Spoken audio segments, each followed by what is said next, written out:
it's a cruel dilemma, honestly. The dilemma of the Indian Muslims, and I've written about it, is actually similar to the dilemma of the American blacks. What is the dilemma of American blacks? The dilemma is Republicans wouldn't do anything for the blacks because they know they won't get black votes. Democrats wouldn't do anything because they know they will get those votes. This is the problem. Yeah. This is the cruel dilemma today. And how do we respond to that? Is on the policy front and the politics front. These are two separate things, and I'm glad you asked the political questions as well. On the policy front, we have to think of the most likely approach that would deliver results, and which is also the most sociologically correct. And therefore, unlike what Ghazalasi thinks, I think there may be a slight difference in our approach there. It's not because of the fear of backlash alone.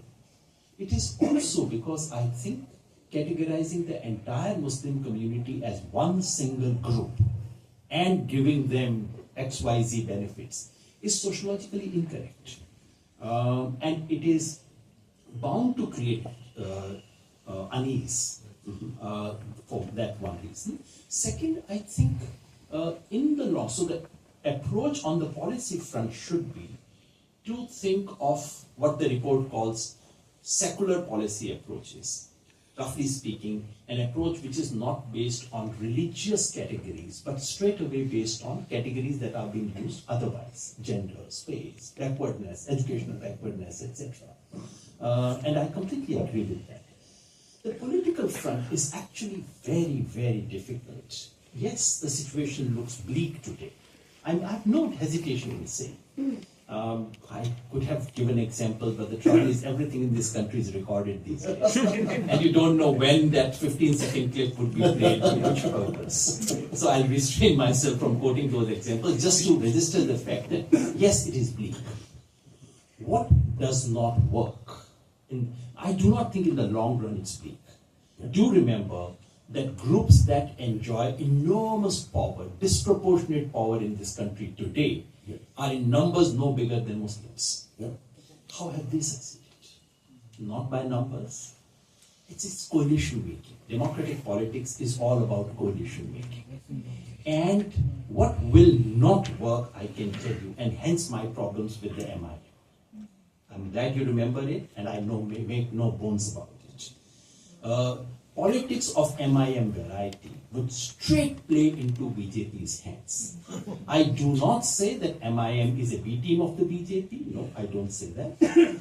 But it so happens that the short-term interest of the BJP and the short-term approach of the MIM and the long-term interests of the BJP perfectly coincide.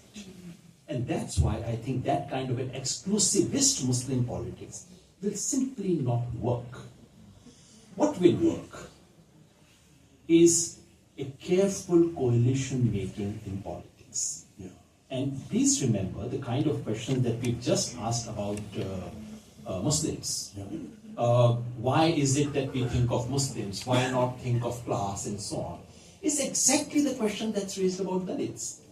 Why think of caste? Why don't Yadav ji aap thoda to class bhi socha karo? Hum hi gareeb hai, kya aap caste mein pade rehte ho? So same questions have been asked. There are coalitional politics possibilities. So instead of extending it, I'll just give one line answer. And I've been saying it again and again, and you feel like repeating yourself. Is the bottom of the pyramid. Politics of bottom of the pyramid is the answer.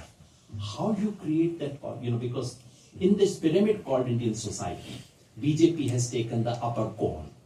That squarely belongs to them, and that is the biggest vote bank in this country that no one talks about. The problem is that, but that's not sufficient to bring BJP to power.